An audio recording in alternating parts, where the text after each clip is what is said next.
I'm Jenna Seery, a bookseller and associate producer of Poured Over, and today I am so excited because I have with me Isabel Cañas, author of The Hacienda, which I know you'll remember from being a BNN Discover pick.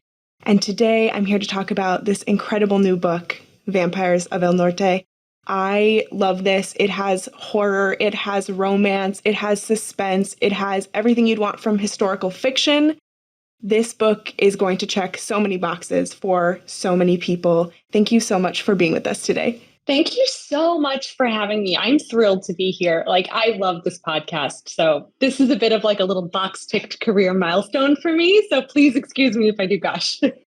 We are so glad to have you because this book is something that I think is so special. There are so many moments while I was reading this that I was like, this is everything I need in this kind of fiction, in this kind of horror. It's got these fantastical elements, but at the heart is this great love story between two characters that I think people are going to flip for. So I would love if we started with just you giving us a little description of the book. Yeah, so this book takes place in 1846 in South Texas, which was at the time northern Mexico. And it's about two childhood sweethearts who, after being separated by a tragedy for 9 years, are rather abruptly reunited right at the outbreak of the Mexican-American War.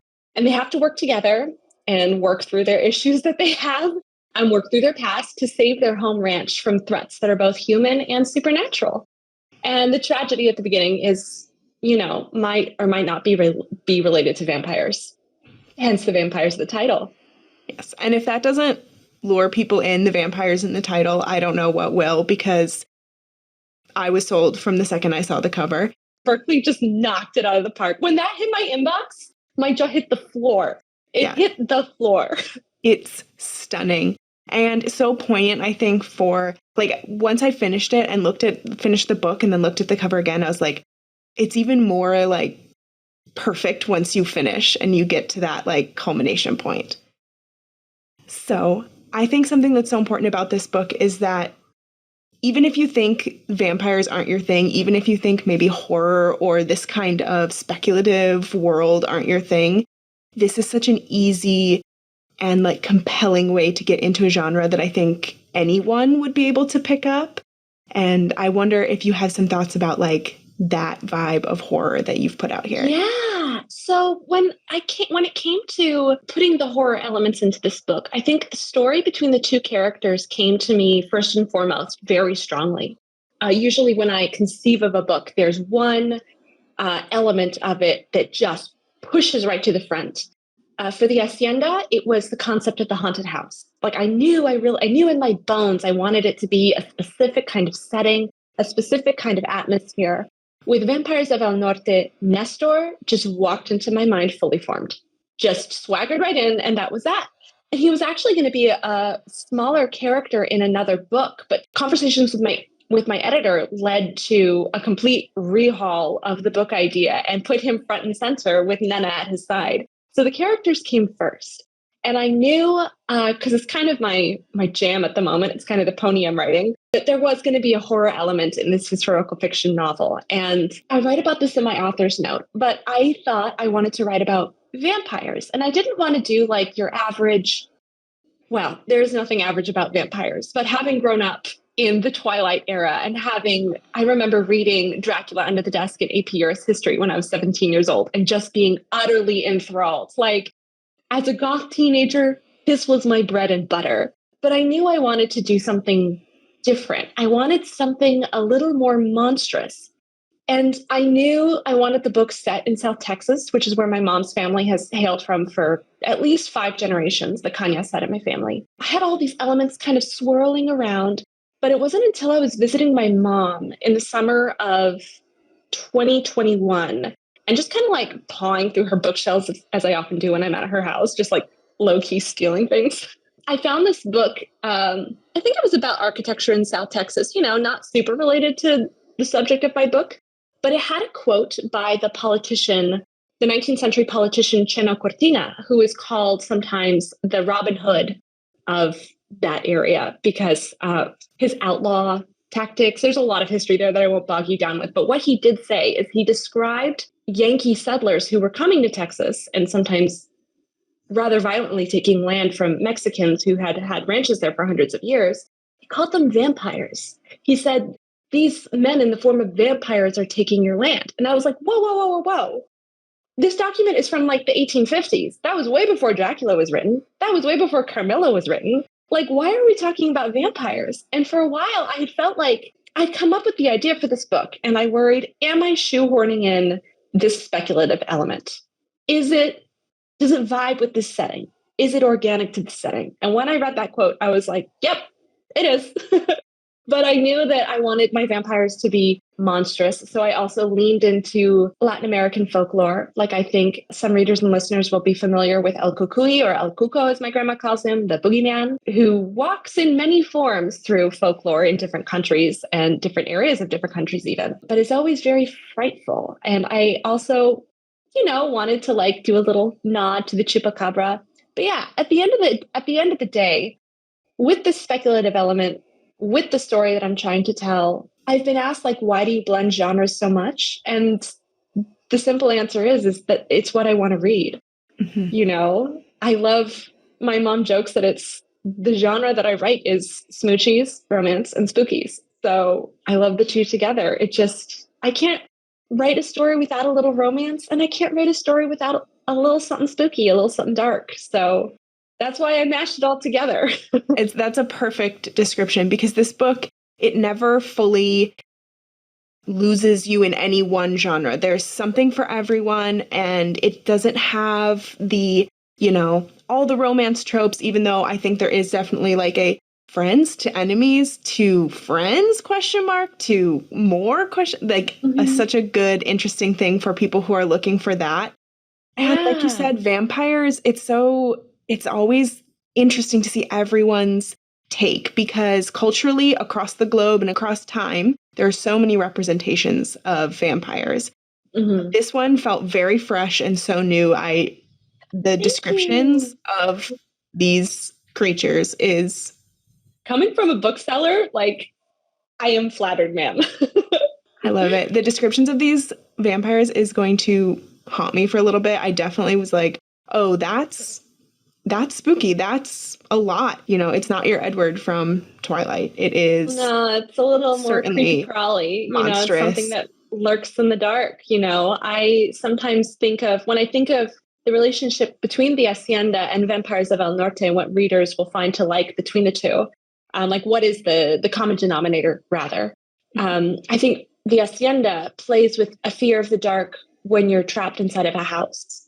And Vampires of El Norte plays with a fear of the dark when you're exposed out in the wilderness. Like, when I was growing up, my dad took us camping a lot, not because he liked camping or was any good at it, frankly, but because he'd read like one parenting article that said, like, camping is good for fostering relationships in your family, blah, blah, blah. So camping we went.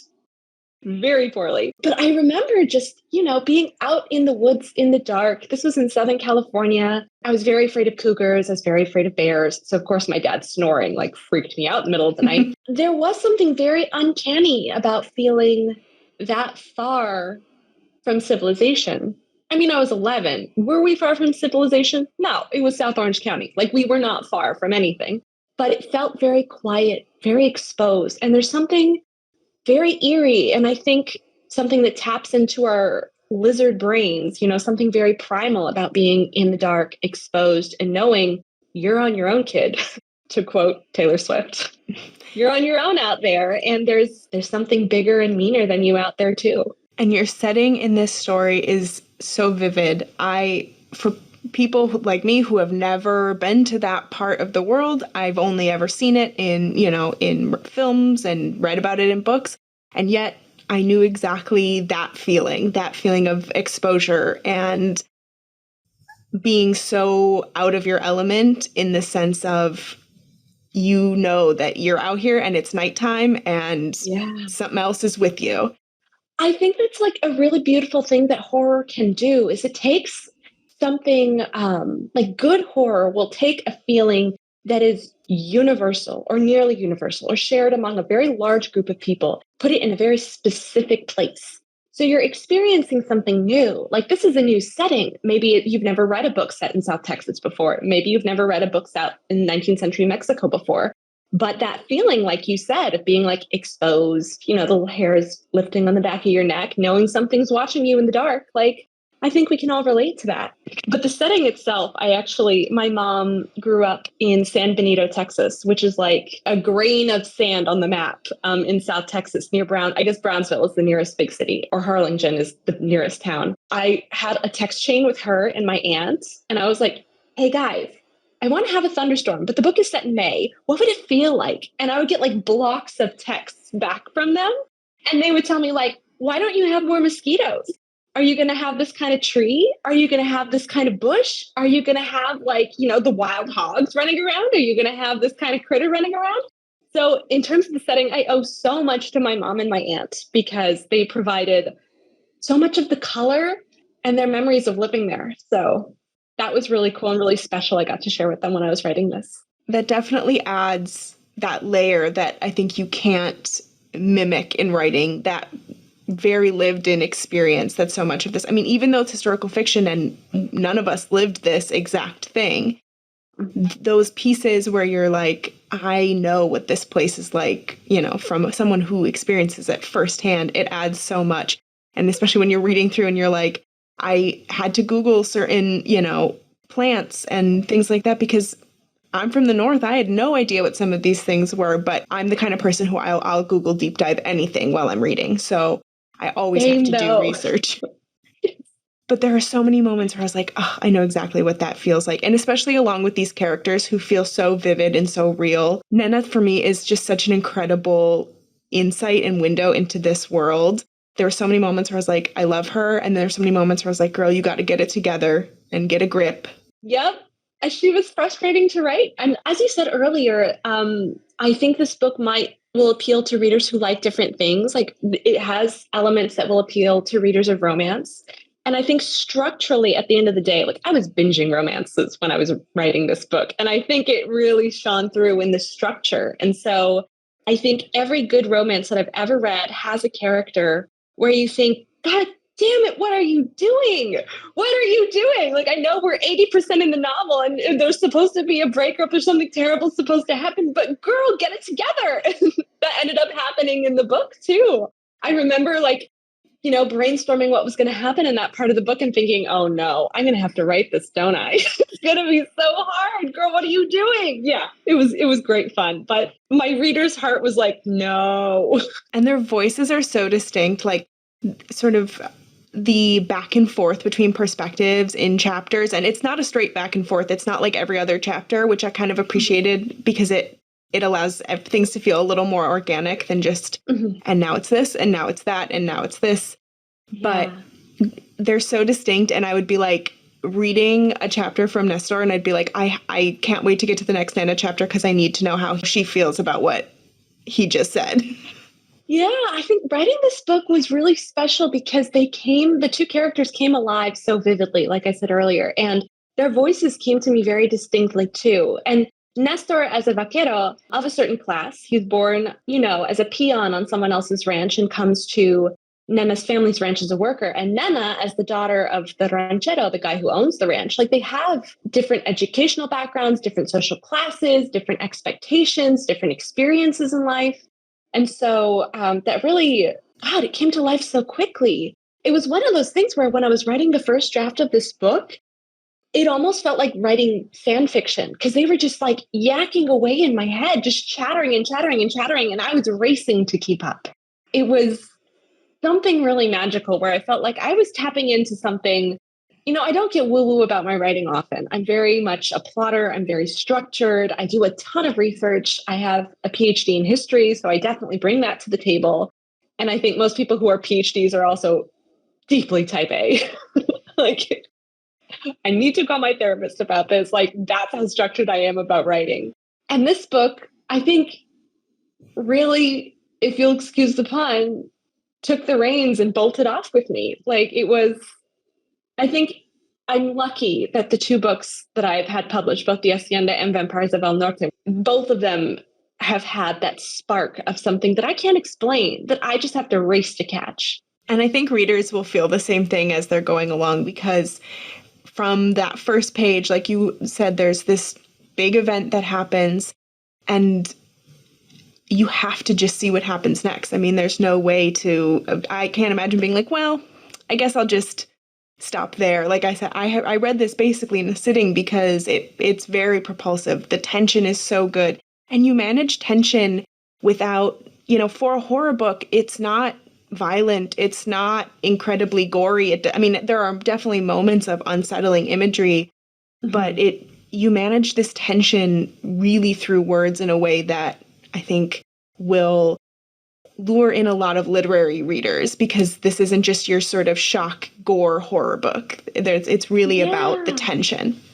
Thank you. I think readers who read a lot of horror might think that this book isn't as spooky as their preferred horror reads, which I'm okay with, because I, as a reader, what I look for in horror is that tension, is that suspense, and that feeling of, it's almost like this weightlessness that you feel when you're reading, that you're so absorbed and flipping the pages as fast as you can. I look for that escape. Readers find that in different places. Some readers find that in the tension that's inherent in romance. Some readers find that in the escapism of the world building of fantasy. I know I certainly do as well. Or in the escapism of historical fiction. But thank you very much. I think what I seek to do in my writing is to make my books that you can't put down. And reader, that is harder than you think. Especially when you're writing historical fiction, where there's a ton of detail that you could include. But I just want everyone to know that I showed an immense amount of restraint when it came to the historical detail that I could have put in this book. And I cut a lot of side characters. Yeah, as a Mexican American, I have a lot of cousins. My mom has like 60 odd first cousins. And so like I had all these side characters, and my editor was like, Isabel, this book is looking a little long. And I was like, okay. I will cut. The amount of detail you have, though, is so great. I mean, like you said, historical fiction requires an amount of world building in itself, because you really have to feel like you're there. And I know from reading the Hacienda and from your PhD background, it seems like research is something you love, and that is a big piece of your work. So I'd love to hear about the research process for this book. Yeah, actually, I find researching fiction, researching for one's PhD is like a different ballgame altogether. And that's homework. Researching for books, for me, has always felt like there's a little bit of kismet that just clicks into place when you find the right document. Like for the Hacienda, there was one document in particular that just like listed out everything I needed to know about the region that the Hacienda is set in, like the weather, flora and fauna, what kind of crops that people grow. It was incredible. For Vampires of El Norte, I had a much bigger task ahead of me, because what was I doing? I had characters who weave in and out of actual historical events, which I didn't have in the Hacienda. And, perhaps a bit innocently, I was like, no big deal. This is going to be fine. They're going to walk into this extremely famous, well-documented battle and walk right out. And, bada bing, bada boom, we go to the next chapter. Famous last words.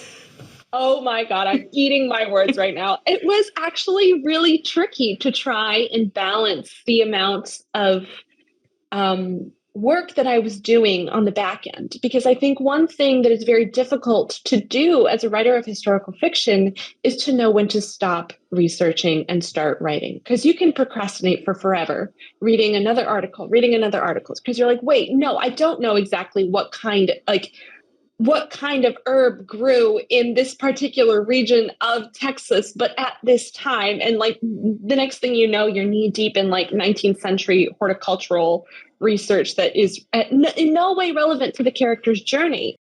So I've often said, when people ask me, like, how do you write historical fiction? It's like, pick a topic that you actually don't know that much about. Pick a setting that you're not an expert in, because you actually don't need as much research as you think. You kind of can skim the top and find the stuff that is most important to the story. And that becomes set dressing. That informs the characters' choices. It informs their voices. It informs their world. But readers aren't looking for footnotes. They're looking for, things that go bump in the dark. and things that scare them, and like a really gripping character arc.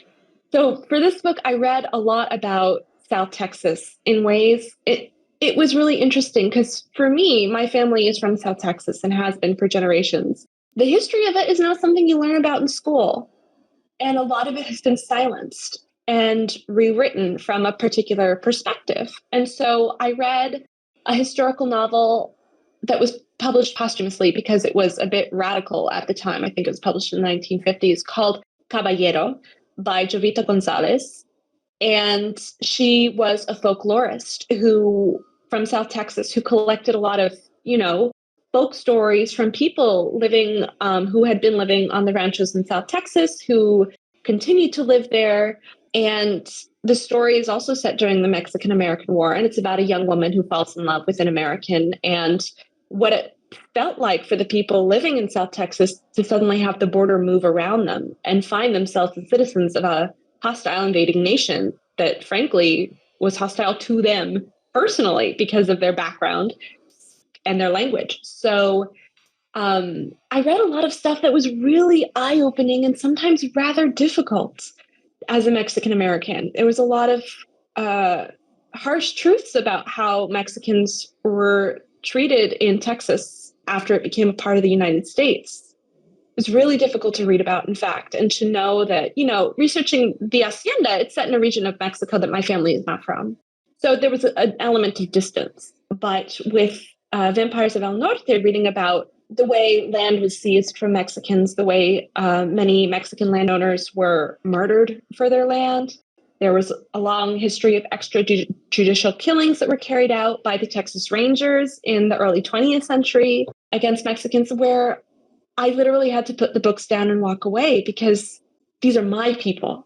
And suddenly it became very personal. And so when it came to writing Vampires of El Norte, there is a big element of that too. I think I gave a bit of my heart to the book. And I think most writers do that to every book. They're Horcruxes. They carry a piece of our souls. There are different pieces of my soul that go into every book. And for this one, it's my family soul. It's very special to me, even if it is a bit chaotic in terms of genre. It's like, what are you getting? Is this a romance? Is this historical fiction? Is this horror? Yes, all of the above.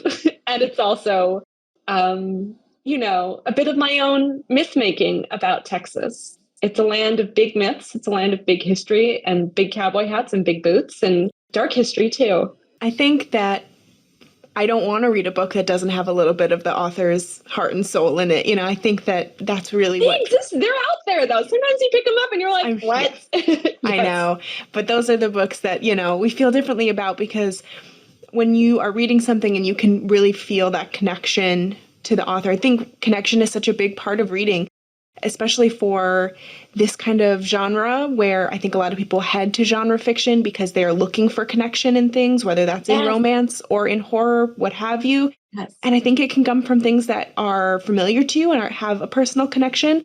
But I think there's also something where when something is completely unfamiliar to you and you may not know, but yet you can still say, but I know how that feels, even if that's not familiar to me. Exactly. And like knowing how that feels, like as a reader, this is why I'm going to get up on my soapbox a little bit here. Horror and romance are not so different because they are genres of affect. They are all about making the reader feel something. And when it came to blending the two genres in this book, structurally, technically, on a line level, if we're going to get real nitty gritty about it, it's like, the exercise was not so different writing the romance scenes and writing the spooky scenes, because what was I trying to do? I was trying to make the reader feel something really strongly. And in movies, there's sound effects, there's lighting changes, there's the spooky music, the dun dun dun, there's jump scares. And when it comes to writing horror and romance, all we have is black words on a white page. And I bow down to romance and horror writers and the people who smush the two together, because it's really difficult actually to really hit the reader in the feels. So I make that my métier. That is my job. That is what I'm here to do. No matter what genre I'm writing, I want to hit you in the feels, and I'm not sorry. And I think both genres too, whether it's spooky or spicy, it comes out of periods of transition. And I think your characters in this book, both your characters and your setting as a whole, are in states of transition. And so there's so much swirling around both of these people and in the world they're in that it allows for all of the nuance and all of the things that you look for in great tension building, but also going to hit you straight in the feels fiction. Oh, that's so insightful. You're so right. I'm going to think about writing my next book differently now. It's like people in transition. And that is, I'm going to write that down very soon once we get off this call. I think, well, so much of, as I was identifying with Jenna, sort of going through these things, like she's very different from me. Her life is very different. And yet she's going through this sort of coming of age, which I think hits a lot in genre fiction as well. But it's also for her a coming of agency. She's really coming into her own. She's understanding her own power, her own purpose, and being on that journey with her is quite the ride. Yeah, a lot of her character is informed by being a woman in a very patriarchal space. And I think a lot of not just Latina readers will identify with this, or readers who were raised in Catholic households like I was, where the father and even the mother's belief about how your life should be lived is a very powerful force. That to me felt very natural and very real. You know, I think I had some early reader comments from friends of mine who were like, well, isn't her dad like a little over the top, or a little too much? And I was like, no. I personally don't think so. Actually, but, not quite. Read and make your own decisions about that. And I think heightened experience, especially when you are, she's young when the book starts, but she's young through the entire book.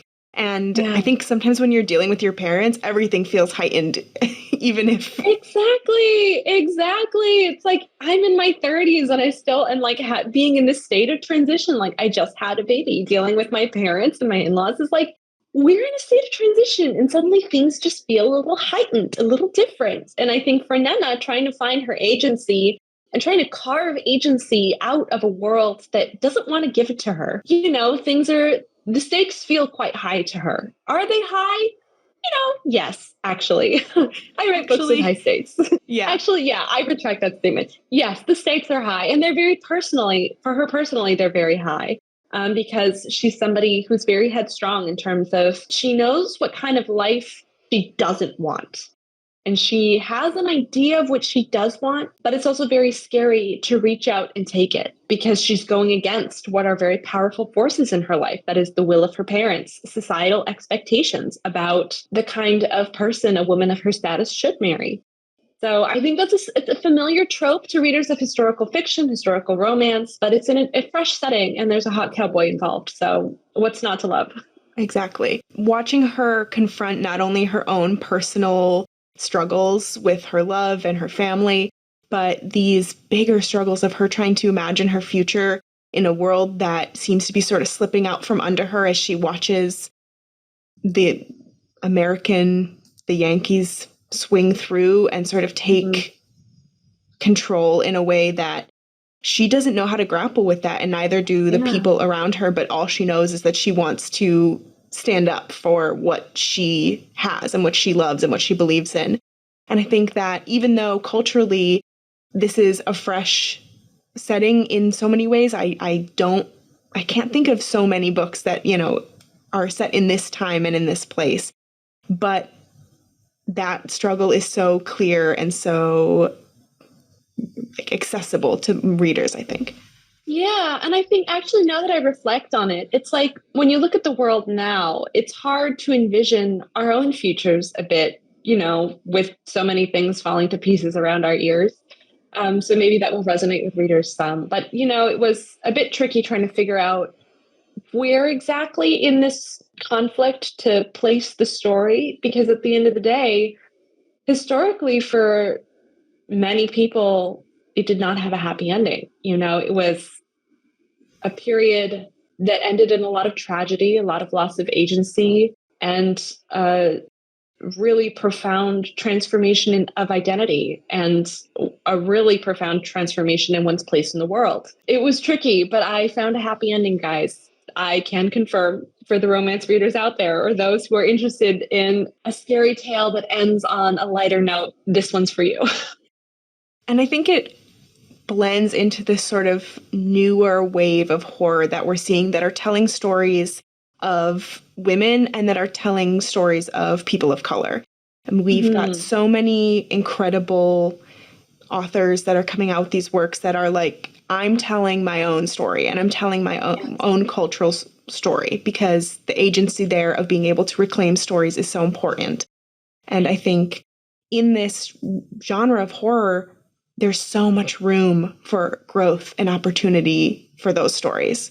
I absolutely believe that. And I think in a way we're reclaiming the things that have scared us.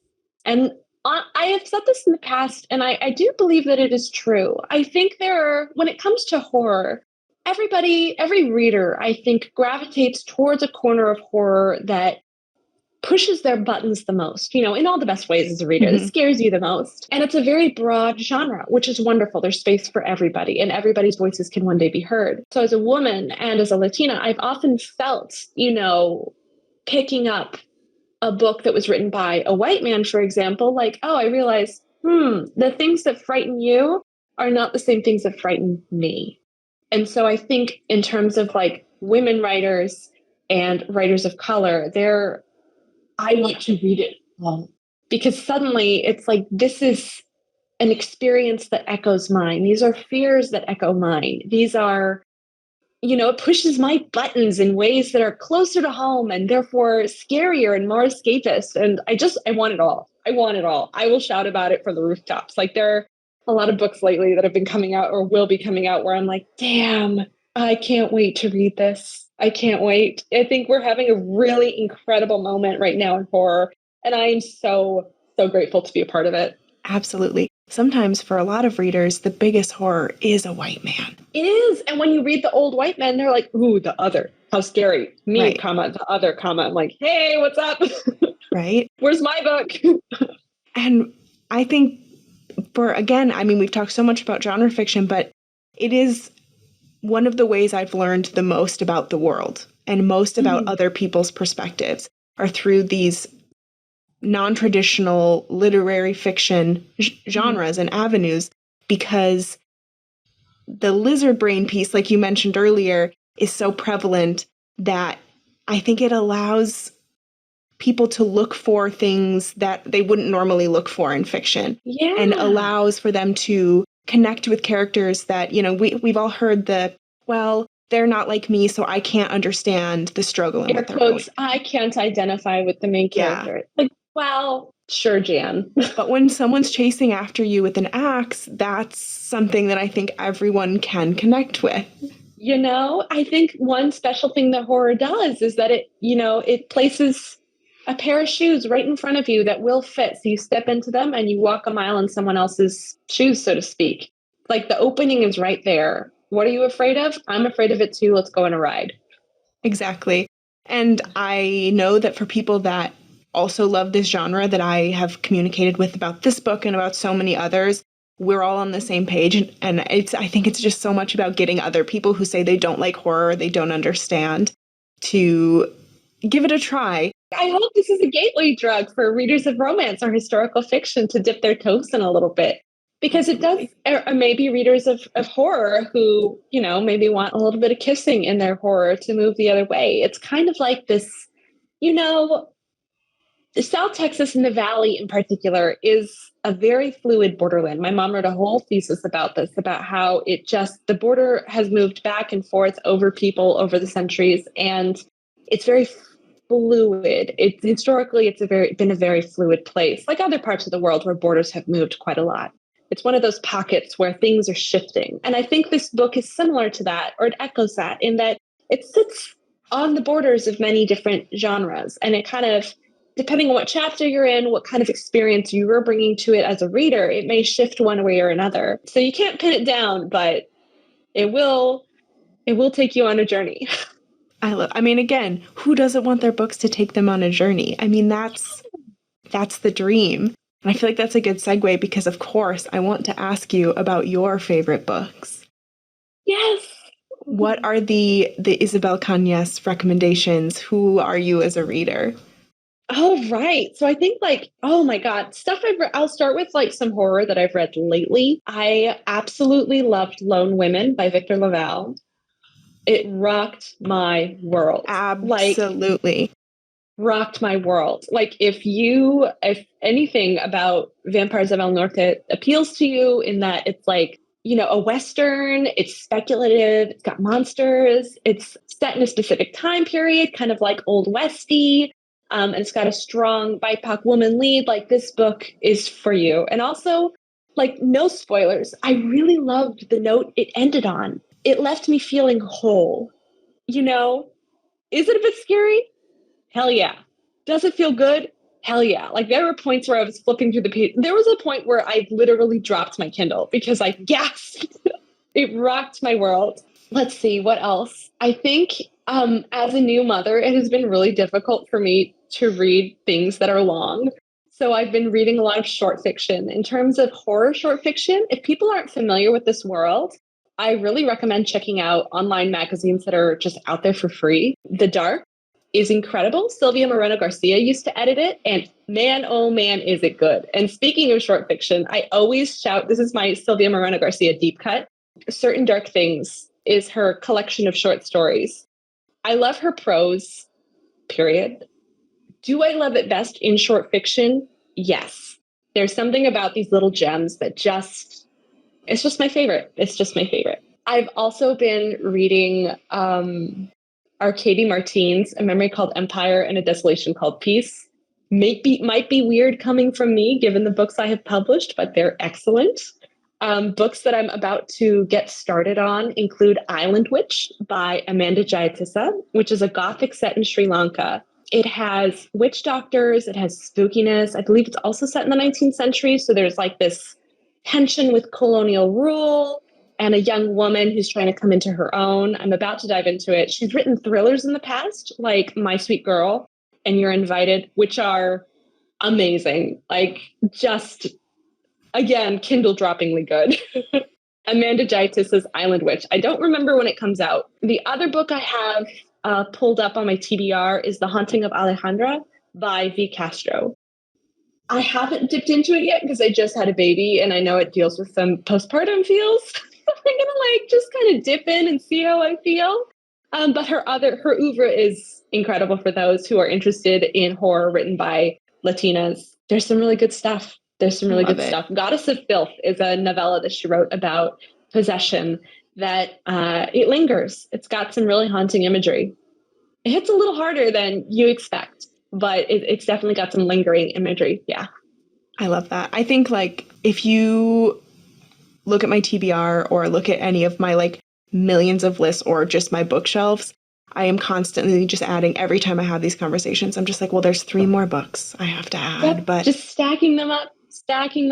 And what are things that have been able to actually hold my attention in this new mother haze? Romance and horror. So Love Theoretically by Allie Hazelwood. Everyone and their mother wants to read it, and everyone and their mother should. It's fantastic. It is just a delight. It's her best yet. I will die on this hill. It's hard reading in this period of my life, but those are things that have really seized my attention. I know this is going to maybe seem like a daunting question as we're talking about your book just coming out and obviously your baby being fresh to this world. But Are you working on anything coming up next? I am. I can't share anything. This is a familiar song and dance routine, I'm sure, for you interviewing authors. I've got 2 magical things in the works that I'm so excited about. I can say that for readers who I hate saying this, but air quotes, my brand of a little bit of haunting, some historical vibes, and certainly quite a lot of Mexican and Latin American history, there's more coming your way. Will it have a little more fantasy? Maybe. Will it have a little more horror? Maybe. I guess you'll just have to wait and see and sign up for my newsletter because that is where everybody hears about things first. Amazing. All I know is that whatever it is, I'll be there. If your name is on thank you. I'll be there. Thank you. readers are going to be so enthralled and in love with this book. Vampires of El Norte, it's out now. I can't wait for people to read it. Isabel, thank you so much for being with us.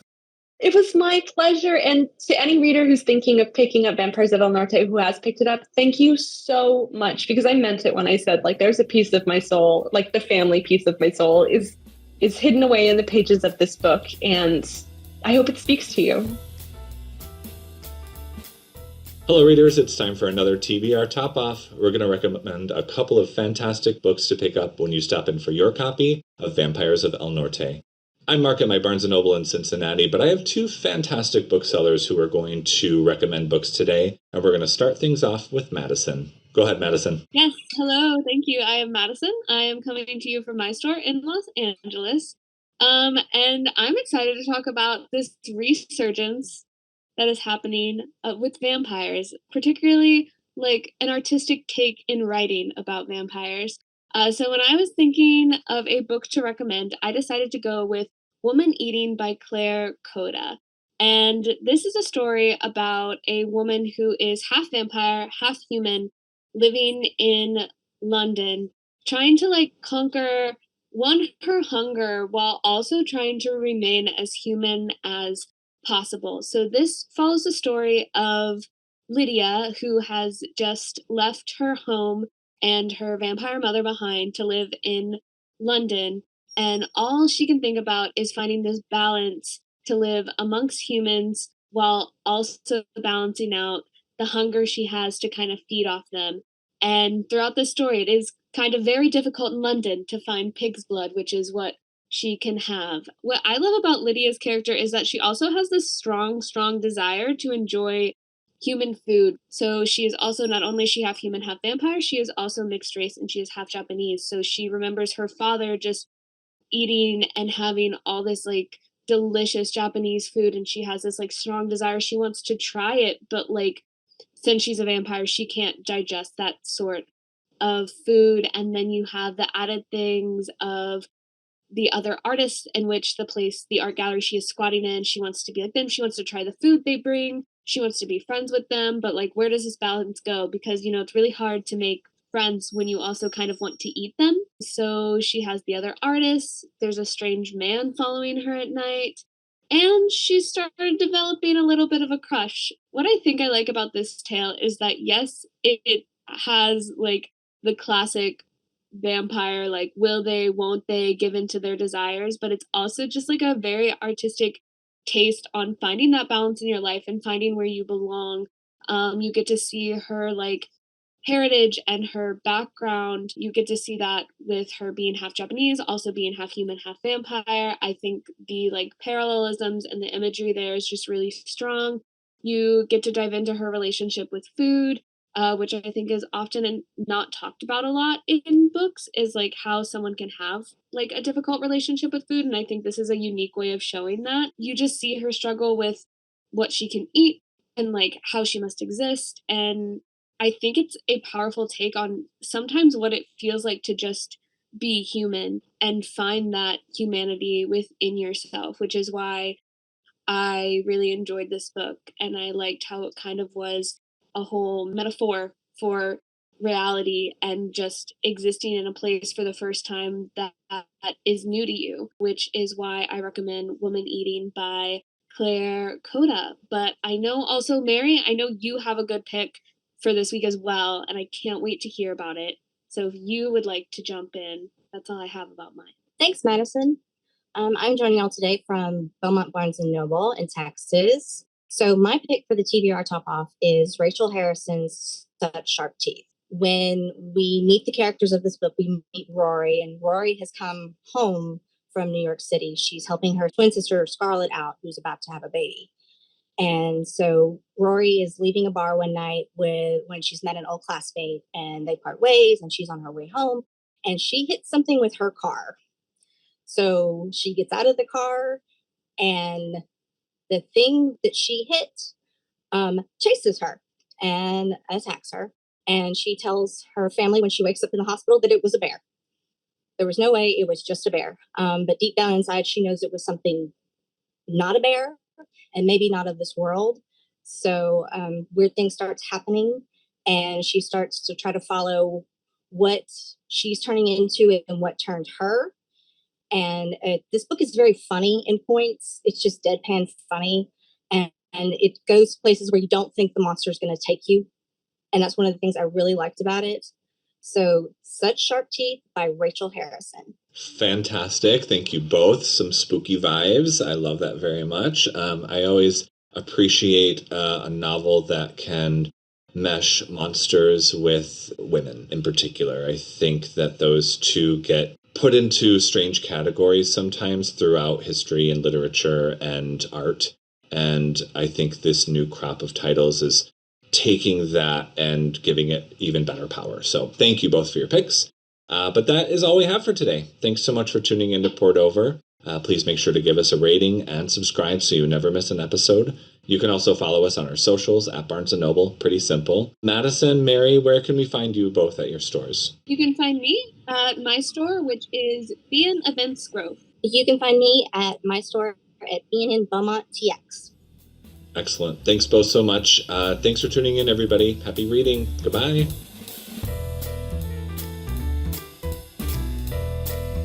Thank you for listening. Poured Over is a Barnes & Noble production. To help other readers find us, please rate and review the show wherever you listen to podcasts.